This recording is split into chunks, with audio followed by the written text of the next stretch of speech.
Hi అండి, అందరికీ నమస్కారం. ఎలా ఉన్నారండి? అందరూ బాగున్నారు కదా?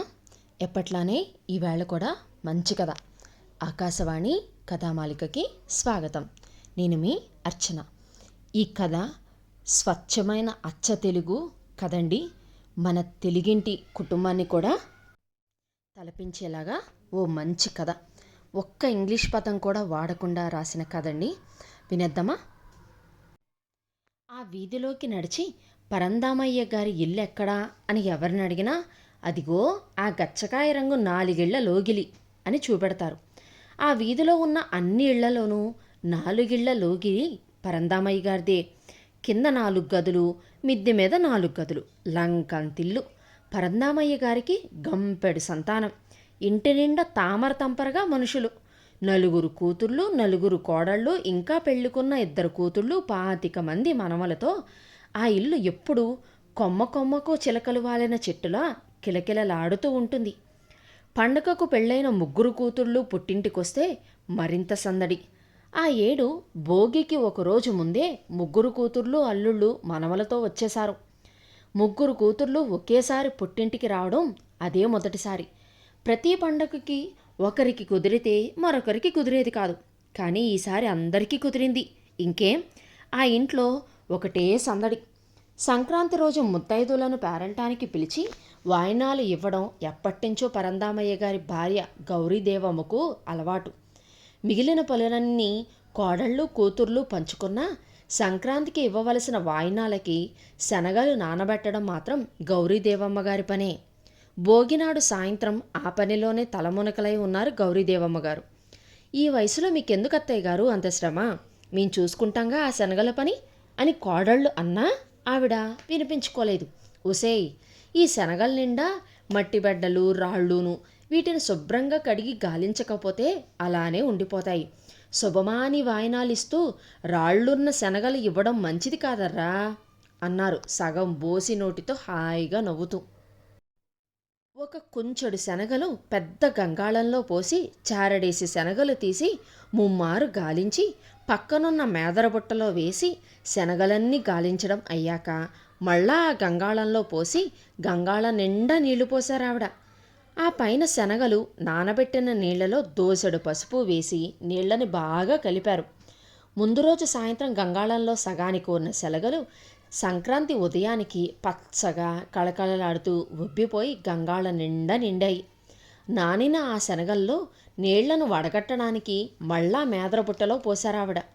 సంక్రాంతి రోజు సాయంత్రం అయ్యేసరికి ఆ వీధంతా గౌరీదేవి గారింటికి వచ్చే ముత్తైదువులతో కళకళలాడిపోయింది.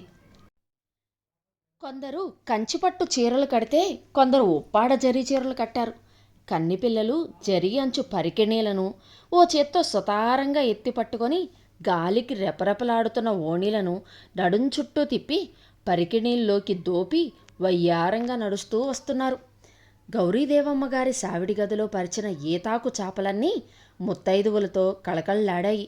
4 వైపులా పూలలు తాపడం చేసిన వెండి పళ్ళెంలో చారడేసి పసుపు కుంకాలు, తవ్వెడు నానబెట్టిన శనగలు, తమలపాకు మీద ఒక ఉప్పు చెక్క, ఒక ఖర్జూరం పండు, ఒక అరటిపండు, ఒక అణ నాణెము పెట్టి గౌరీదేవమ్మ గారు ఆవిడ కోడళ్ళు కూతుళ్ళు మనవరాళ్ళు ఒక్కొక్కరు వచ్చిన ముత్తైదువులందరికీ వాయనాలిచ్చారు. ఇస్తినమ్మ వాయనం, పుచ్చుకుంటినమ్మ వాయనం. నా వాయనం పుచ్చుకున్న వారెవరు? నేనేనమ్మా మంగళగౌరిని. ఇలా నడిచింది వాయనాలిచ్చే కార్యక్రమం. అందరికీ వాయనాలు ఇచ్చేసరికి శనగలు పోసిన గంగాళం ఖాళీ అయిపోయింది. అందరు ముత్తైదులు వెళ్ళిపోయాక గౌరీదేవి కోడళ్ళు కూతుళ్ళు మనవరాళ్ళు కలిసి ఆ వీధిలోని మిగిలిన ఇళ్లకి పేరంటానికి బయలుదేరారు. అందరిళ్లలోనూ అందరూ వాయినాలు పుచ్చుకొని ఇంటికొచ్చిన శనగల్ని గంగాళంలో పోసేసరికి గంగాళం మళ్ళీ నిండిపోయింది. ఉసేయ్, రేపు మధ్యాహ్నం అన్నాల్లోకి శనగలు పోపులో పెట్టి కాసింత కొబ్బరి కూర చల్లితే ఇంక వేరే కూర చెయ్యక్కర్లేదర్లా అన్నారు గౌరీదేవి గారు.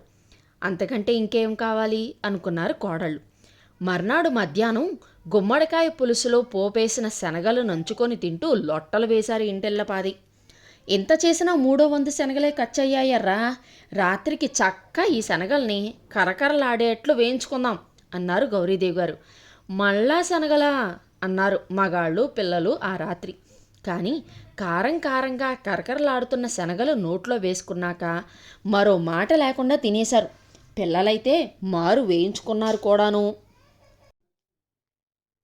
ఇంకా శనగలు మిగిలిపోయాయి. తడిగుడ్డలో మూట కట్టి ఓ కొక్కానికి వేలాడదీస్తే రేపటికి మొలకలొస్తాయి.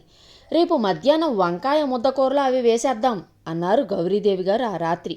విధి లేక తలలు ఊపారు కోడళ్ళు. చూడు, రేపు మళ్ళా ఆ శనగలతో ఏమైనా చేస్తే తినముగాక తినము అంటూ అంతకు ముందే తమ భర్తలు చెప్పిన మాటలు గుర్తొచ్చి ఏం చెయ్యాలో తోచలేదు వాళ్ళకి. అత్తయ్య, ఒక మాట చెప్పనా అంది పద్మ గౌరీదేవమ్మ గారితో. పద్మ గౌరీదేవమ్మ గారి తమ్ముడు కూతురు, అందుకే అందరి కోడళ్లలోకి చనువెక్కువ. చెప్పవే పద్మ, వరుసగా 3 పూటలు శనగలు తింటే అరగవేమో అత్తయ్య. క్రిందటి సంక్రాంతికి అంతే, మీ అబ్బాయి రాత్రంతా కడుపు నొప్పితో బాధపడ్డారు. ఓ, అలాగంటావా? సరే అయితే మన రత్తమ్మకి చాకలమ్మాయి నూకాలికి ఆ మిగిలిన శనగలు ఇచ్చేయండి అన్నారు గౌరీదేవమ్మ. వాళ్ళు కూడా తీసుకోవడం లేదత్తయ్య. కూసింత పులియారో 4 గారె ముక్కలో ఎట్టండమ్మా. ఎవరింటికెళ్ళినా ఈ శనగలే, మేము తినలేమమ్మా అంటున్నారత్తయ్య. మరేం చేద్దామే, కరుకుల్లా అన్నేసి శనగల్ని అన్నారు గౌరీదేవమ్మ ప్రశ్నార్థకంగా. అత్తయ్య, శనగలు మనుషులమే తినాలా ఏమిటి? వీటిని చక్క డాబా మీద జల్లేద్దాం. పక్షులు, ఉడతలు, కోతులు అన్నీ వచ్చి తింటాయిగా అంది పద్మ. అవునర్రా, నాకు ఆ ఉపాయమే తట్టలేదు సుమి. అందుకే అంటారు, ఉపాయం లేని వాడిని ఊరెదిలి పొమ్మనాలని. నా మేనకోడవి కదా, నీకన్నీ మా వైపు తెలివితేటలే వచ్చాయి అన్నారు గౌరీదేవమ్మ గారు బోసి నోటితో నవ్వుతూ. తాము ముందే తమ తోటి కోడల్ని పొగిడినందుకు మిగిలిన కోడళ్ళు కాస్త మూతి ముడుచుకున్నా శనగల బాధ తప్పినందుకు హాయిగా నిట్టూర్చారు.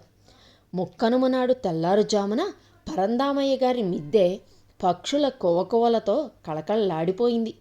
ఆ రోజు మధ్యాహ్నం అందరికీ వేప చిగురు వేసిన వంకాయ కూర కంచంలోకి వచ్చింది. ఒరేయ్, నిన్నంతా శనగలు తిన్నారుగా, కడుపులో చికాకు చేయకూడదని ఇవాళ కూరలో వేప చిగురు వేశాన్రా అన్నారు గౌరీదేవి గారు. బెక్కమొహం వేసుకొని కొడుకులు కోడళ్ల మొహాల వైపు చూశారు. కోడళ్ళు ముసిముసిగా నవ్వారు. పండగ కళకళలాడుతూ ముసిముసి నవ్వులతో అలా ముగిసిపోయింది. ఎలా ఉందండి? అచ్చమైన స్వచ్ఛమైన తెలుగింటి సంక్రాంతి కదా. నచ్చింది కదా? నచ్చినట్లయితే మీకు నచ్చిన వాళ్ళకి షేర్ చేయండి. మరిన్ని కథల కోసం ఛానల్ని సబ్స్క్రైబ్ చేయండి. ఉంటానండి.